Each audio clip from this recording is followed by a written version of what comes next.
Lockdown के शुरू होने के बाद प्रधानमंत्री तीसरी बार देश को संबोधन करने के लिए आए और हमेशा की तरह जो वो शब्दजाल फैलाते हैं, नया नारा फेंकते हैं, कुछ कैमोफ्लेजिंग करते हैं और कुछ झूठ भी बोलते हैं।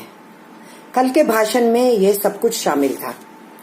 प्रधानमंत्री एक बहुत बड़ा झूठ बोले कि पीपीई और N95 की किट्स इस देश में नहीं बनती थी, मैंने बनवानी शुरू की।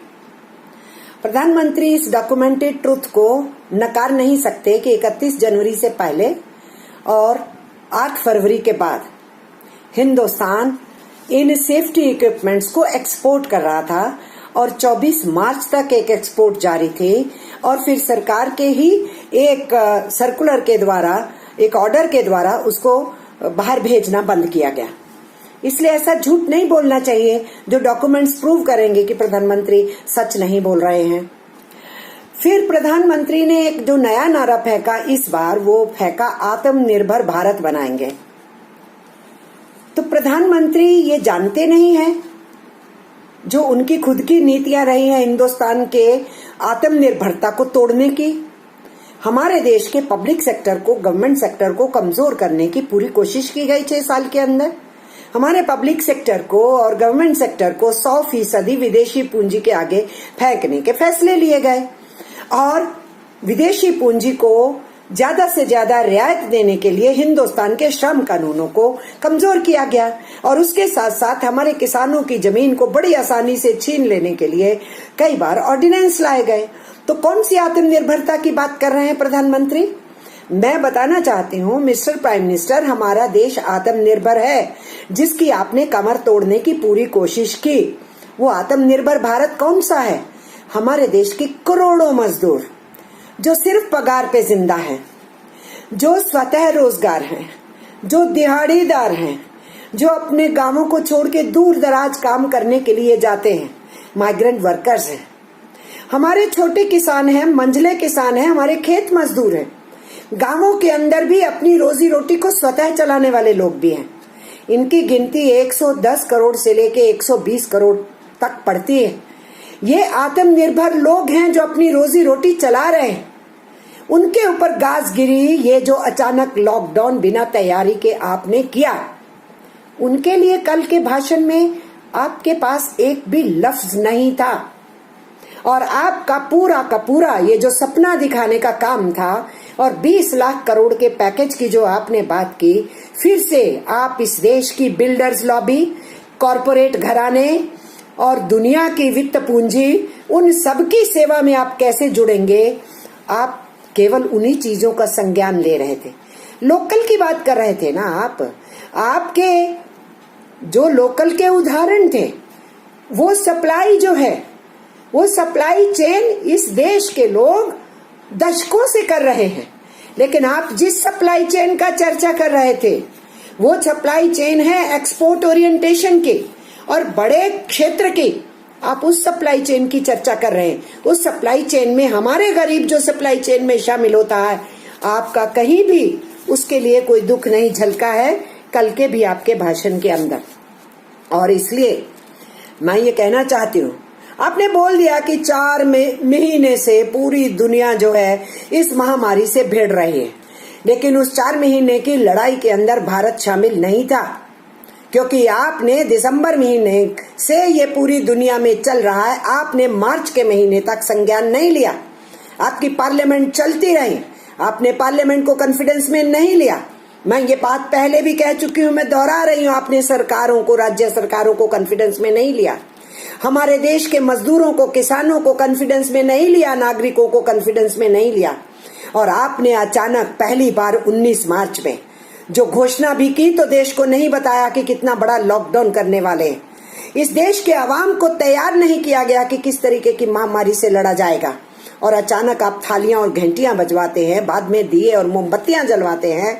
लेकिन जो हताश हो गया करोड़ों की गिनती में, जिसका 20 मार्च के बाद वेतन नहीं मिला, और वो ये सोच के कि आपने कहा है 18 दिन में महाभारत लड़ा गया था और जीत लिया गया था, 21 दिन के अंदर, 21 दिन के लॉकडाउन में कोरोना पे जीत हासिल को हो जाएगी, और वो ये सोच के कि प्रधानमंत्री ने कहा है 21 दिन में फारिग हो जाएंगे, वो अपने कष्ट को सहने के लिए तैयार रहा।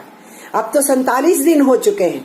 वो सड़कों के ऊपर कब से चल रहा है, वो मजदूर फंस रहा है जंगलों में, रेल पटरी पे चल रहा है, कट रहा है रेल पटरी पे, एक्सीडेंट्स में मर रहा है, भूख से मर रहा है, आत्महत्या से मर रहा है। हमारी वो माइग्रेंट वर्कर बहनें पैदल चल रही हैं प्रेगनेंसी की हालत में। एक ने तो परसों बच्चे को जना है सड़क के ऊपर। और इस तरीके से हम ये देख रहे हैं। उनकी क्या, जिनके लोग एक्सीडेंट्स में मर गए। आपने कहा कि गांवों की तरफ देखो, ये सब गांवों की तरफ ही तो जा रहे थे, जिनको पहुंचाने का इंतजाम आपने नहीं किया। और अभी भी जो लोग फंसे हुए हैं आपके पास, उनके लिए ब्लूप्रिंट नहीं है। विदेशों से आने वालों के लिए आपके पास ब्लूप्रिंट मौजूद है। और इसलिए आपने बीच में पूरा प्रयास किया कि मजदूरों को रोका जाए, जाने नहीं दिया जाए। आपकी सरकार ने रेलिंग चलाने से बीच बीच में रोक दिया। ये सब कुछ आपने किया और आप ये कह रहे हैं आत्मनिर्भर भारत बनाएंगे। और जो आत्मनिर्भर भारत है, खुद कमा के खुद खाता है, उसके लिए आपके इस पैकेज के अंदर कुछ भी शामिल नहीं है। उसकी आपने बात नहीं की, उसके कष्ट के साथ आपने आवाज नहीं उठाई। और आप बात क्या कर रहे थे चीफ मिनिस्टर्स के साथ? कंपैशन होना चाहिए, स्टेट्समैनशिप होनी चाहिए। ये कंपैशन है मिस्टर प्राइम मिनिस्टर कि आपने एक लफ्ज नहीं बोला कष्ट में रहने वाले लोगों के लिए, और आपने कह दिया कि तपस्या कीजिए और त्याग कीजिए। जो लोग नवाले के लिए तरस रहे हैं, कैश नहीं उनके हाथ में, उनके लिए आप त्याग और तपस्या की बात कर रहे हैं। एक और बहुत बड़ा झूठ आपने बोला कि सबको कैश मिल गया घरों में बैठ के, आपको चिंता नहीं हुई डिजिटल इंडिया में। झूठ बोल रहे हैं। जो कवर्ड हैं वो भी सारे कवर नहीं हुए कैश ट्रांसफर में। जो किसी स्कीम में कवर नहीं होते, हमारे गरीब गुरबा, उनको कुछ नहीं मिला। जिनके पास राशन कार्ड्स हैं उनको भी 100% कवरेज नहीं मिला। जिनके पास राशन कार्ड नहीं, वो भी उसी बदतर हालत में हैं, उनको राशन नहीं मिला। और अभी भी लंबी लंबी लाइनों में फिजिकल डिस्टेंसिंग की परवाह किए बिना मजदूर 6-6 घंटे खाने के इंतजार में खड़ा रहता है। आपने संज्ञान नहीं लिया। उन 2 बच्चों का भी संज्ञान नहीं लिया, जिनका पिता उनकी माँ को साइकिल के ऊपर वापिस अपने गांव लेकर के जा रहा था और वो बच गए हैं, माँ बाप मर गए हैं। इसलिए मिस्टर प्राइम मिनिस्टर, आपका दिल धड़कता है कॉरपोरेट घरानों के लिए, विदेशी पूंजीपतियों के लिए और इस देश की बड़ी बड़ी लॉबी के लिए। इसीलिए आपके पैकेज के अंदर उनके लिए कुछ नहीं था। आपने अपने पैकेज में 20 लाख करोड़ का सपना दिखाया। वो काफी है आपके देशभक्तों के लिए, जो तथाकथित आपके भक्त हैं।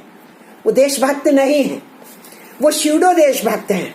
उनको डुगडुगी बजाने का आपने छिंछना दे दिया। और आपके जो गोदी मीडिया हैं, उनके लिए भी 2-3 दिन का काफी सामान मिल गया है आपके इस भाषण से। वो चलता रहेगा। पर मैं ये कहना चाहती हूँ, उस 20 लाख करोड़ में जब आपने ये सपना दिखाया मुंगेरी लाल का, तो कुछ सेंटेंसेस बोलने के बाद साथ में आपने ये भी बोला, आपने ये कहा कि इसके अंदर वो सब कुछ शामिल है। क्या शामिल है? जो वित्त मंत्री पहले 1,76,000 करोड़ का पैकेज देके गई थी। इसमें क्या शामिल है? जो रिजर्व बैंक ऑफ इंडिया के गवर्नर बीच में आए थे और आकर के कई घोषणाएं करके गए थे, वो भी शामिल है। जो वित्त मंत्री दोबारा आके बहुत से कंसेशंस कॉर्पोरेट घरानों को देके जा चुके हैं, वो भी, जिसके तहत और बहुत सी छूट देने का काम किया गया आरबीआई के द्वारा या वित्त मंत्री के द्वारा। ये सब कुछ अगर पैकेज मिला लिए जाते हैं, जो ऑलरेडी दिया जा चुका है, वो 11 लाख करोड़ है। उसके अलावा आरबीआई ने जो कुछ पिछले दिनों इशारा किया, 5 लाख करोड़ आरबीआई संज्ञान में ले चुकी है। वो बांटने का काम जो उनको करना है और किनके लिए करना है, सब हम जानते हैं। इसलिए बड़े बिजनेस के वास्ते आप सब कुछ करने को तैयार हैं और ये सब मिला करके हो जाता है 16 लाख करोड़ रुपया। 20 लाख करोड़ का जो आपने झुंझुना दिखाया है, उसमें से सिर्फ 4 लाख करोड़ है, जिसको हम कह सकते हैं जीडीपी का 2 या 2.5% बनता है। पर आपको तो पूरी दुनिया के अंदर अपनी पीठ चुकवाने का काम करना होता है। इसलिए आप बताना चाहते थे कि अगर अमेरिका 13% दे सकता है जीडीपी का, इंग्लैंड 12% दे सकता है जीडीपी का, कनाडा 10% दे सकता है जीडीपी का, तो हिंदुस्तान पीछे नहीं है जी, हम भी 10% दे रहे हैं जीडीपी का। जनाब, जीडीपी कहाँ है आपके?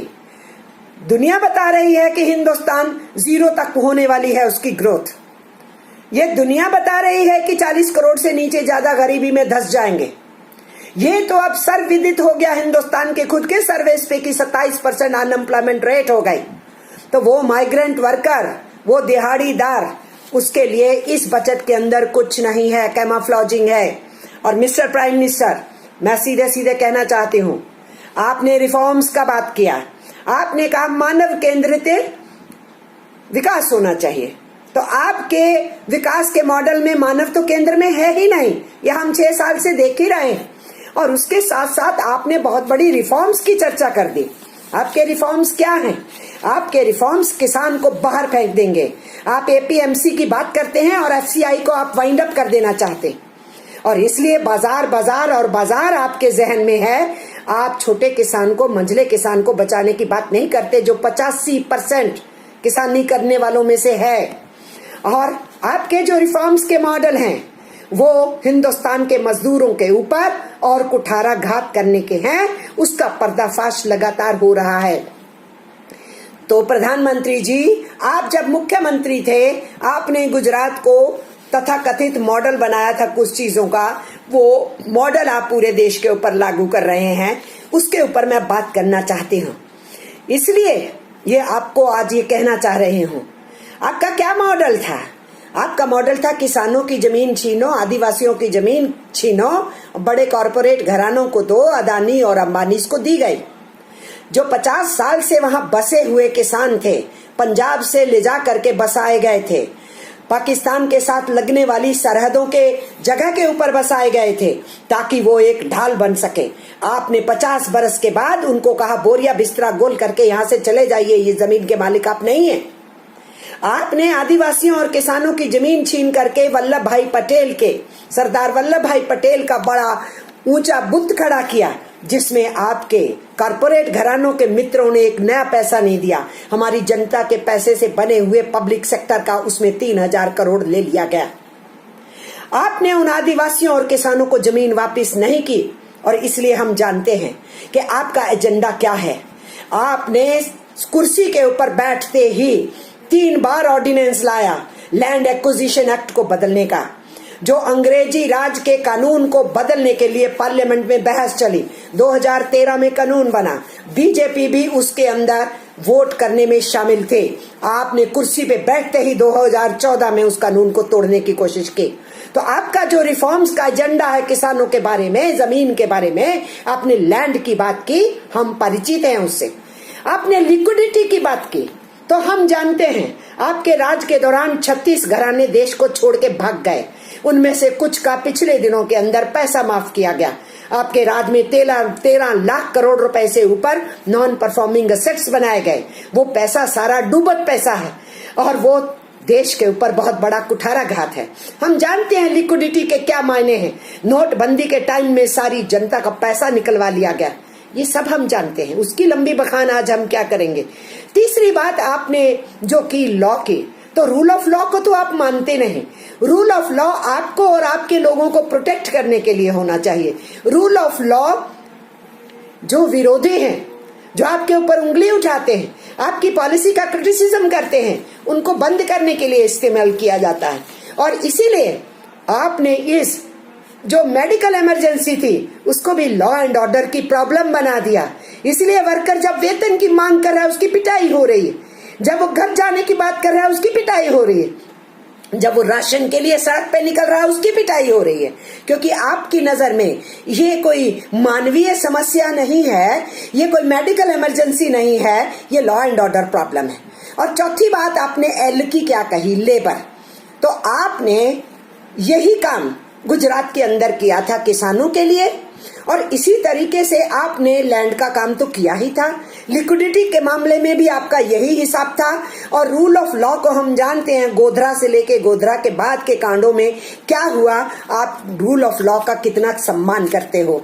और जो लेबर की बात है, आपके चीफ मिनिस्ट्री के राज के दौरान वहां पर श्रम कानूनों को बहुत तोड़ा और मरोड़ा गया था। और आज एक तरफ आप तथाकथित सपना दिखा रहे हैं और लोगों को कैमोफ्लेज करके झूठ के अंधेरे में फंसा रहे हैं, दूसरी तरफ हिंदुस्तान के श्रमिकों के कानून को तोड़ रहे हैं। आपने कुर्सी पे बैठते ही वसुंधरा राजे की सरकार को, बीजेपी की सरकार को इस्तेमाल करके 4 कानूनों को वहां असेंबली में चेंज करवा के और राष्ट्रपति के सिग्नेचर करवा के दिए। उसके बाद पूरे हिंदुस्तान के चीफ सेक्रेटरीज को एडवाइजरी देके उन कानूनों में 10 राज्यों में परिवर्तन कराया।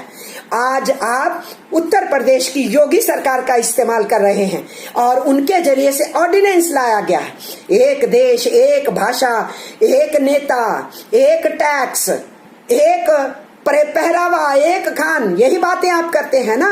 और उसी के तहत आपने कहा कोडिफिकेशन का, जब हम लोगों ने विरोध किया ट्रेड यूनियंस ने, तो आपने कहा एक देश एक कानून। और आज केंद्रीय कानूनों के ऊपर एक राज्य की सरकार ऑर्डिनेंस बना रही है। ये है आपका फेडरलिज्म।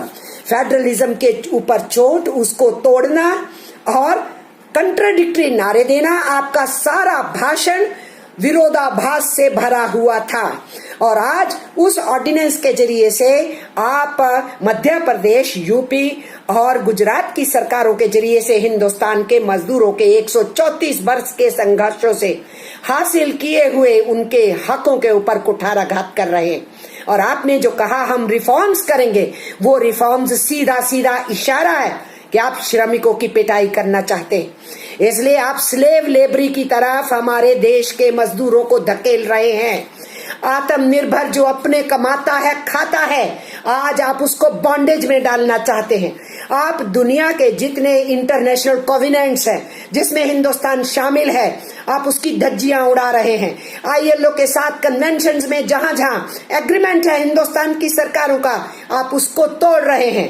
इसलिए कल का आपका भाषण, हम ये कह सकते हैं, वो आईना है इस बात का कि आप आगे जाकर के क्या करने वाले हैं।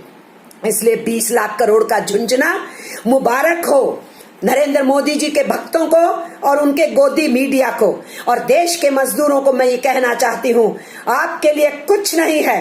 किसानों के लिए कहना चाहती हूँ, आपको बाजार के हवाले किया जाएगा और सरकार अपनी जिम्मेदारी से मुक्त होना चाहती है। और इसलिए इस मौके के ऊपर मैं इतना ही कहते हुए कि गुजरात के मॉडल को आप पूरे हिंदुस्तान में जो थोपने का काम कर रहे हैं, वो गुजरात का मॉडल आपका फेल हो चुका है। अब हिंदुस्तान को फेल करने के लिए आप निकल पड़े हैं। अपनी असफलताओं को छुपाने के लिए नए नए नारों को फेंकने का काम, कैंपेन चलाने का काम आप करते रहे हैं। आप आगे भी करेंगे, हम ये समझते हैं। लेकिन मैं श्रमिक आंदोलनों की तरफ से कहना चाहती हूँ, हमने आपकी चुनौती स्वीकार की और हम लड़ेंगे। हम आराम से नहीं बैठे। हमने मई दिवस मनाया, उसके बाद अलग अलग ट्रेड यूनियंस ने अपने संघर्ष को आगे बढ़ाया। हमने जो चिट्ठियां आपको लिखी, आपने जवाब तक नहीं दिया। हमने श्रम मंत्रालय को लिखी, जवाब तक नहीं आया। और आप अपने श्रम मंत्रालय का इस्तेमाल कर रहे हैं। सारे राज्यों को आपने कहा कि जो 134 बरस पहले का हमारा जो कानून था 8 से 8 घंटे के काम का, आपने सबको संदेश दे दिया कि 8 घंटे को 12 घंटे कर दीजिए। तो आप दिल्ली में बैठे बैठे राज्य की सरकारों को निर्देश दे रहे हैं, दूसरी तरफ फेडरलिज्म तोड़ रहे हैं, तीसरी तरफ एक राज्य सरकार से केंद्र कानून पे हमला करवा रहे हैं, ऑर्डिनेंस करवा रहे हैं। और कभी चीफ मिनिस्टर्स को संज्ञान में नहीं लिया और अब सारी चीजें चीफ मिनिस्टर्स पे फेंक भी रहे हैं, लेकिन जो राज्यों की मांग है उसको पूरा भी नहीं कर रहे। आपने हिंदुस्तान को अराजकता में फेंका है। एक रात सपना आया, अचानक लॉकडाउन कर दिया गया और फिर सपने पे सपना जो आता रहा उसको आप लेकर के आगे बढ़ाते रहे। जवाब दीजिए ना। आप तो कह रहे थे 18 दिन में महाभारत जीती गई, 21 दिन में कोरोना को हरा लेंगे। लोगों को झांसा दिया आपने और आज बात करते हैं कोरोना तो अभी बहुत देर चलना है, इसलिए लॉकडाउन और रहना है और हमको रिफॉर्म्स करना है और हिंदुस्तान को बड़ा ताकतवर बनाना जाना है। हिंदुस्तान की कमर तो आप पहले ही तोड़ चुके हैं, नोटबंदी और जीएसटी के बाद, और उसके बाद बेरोजगारी की दर को बढ़ा के, और जिस ढंग से लॉकडाउन लागू किया, और फिर रोजमर्रा खाने और कमाने वालों को आज भी आपने उनको 3 महीने 4 महीने की जो हम मांग कर रहे थे कि सरकार पगार दे, आप उसके लिए तैयार नहीं है। इसलिए मिस्टर नरेंद्र मोदी, मजदूर यूनियनों ने आपकी चुनौती स्वीकार की है। आने वाले दिनों में हमारा संघर्ष बढ़ेगा, हम लड़ाई को तेज करेंगे। हम आराम से नहीं बैठे, हम अंग्रेजों से लड़े थे, तो हम अपने आजाद हिंदुस्तान में अपने ही देश के लोगों द्वारा चुनी हुई सरकार, चाहे अल्पमत की वोटें लेके ज्यादा सीटें लेकर के बैठी हुई सरकार हो, हम उससे लड़ेंगे और भिड़ेंगे। आम आवाम से मैं कह रही हूँ, लड़ाई के लिए तैयार रहें। श्रमिकों से मैं कह रही हूँ, किसानों से कह रही हूँ, आने वाले दिनों में गहन संघर्ष होगा, हम उसकी तैयारी करें। आप सबको नमस्कार और प्रणाम, सत श्री अकाल और आदाब कहते हुए मैं जय हिंद कहते हुए अपनी बात को खत्म करती हूँ। फाइनेंस मिनिस्टर क्या पैकेज लाती हैं, मैं फिर आपके बीच में आऊंगी। धन्यवाद।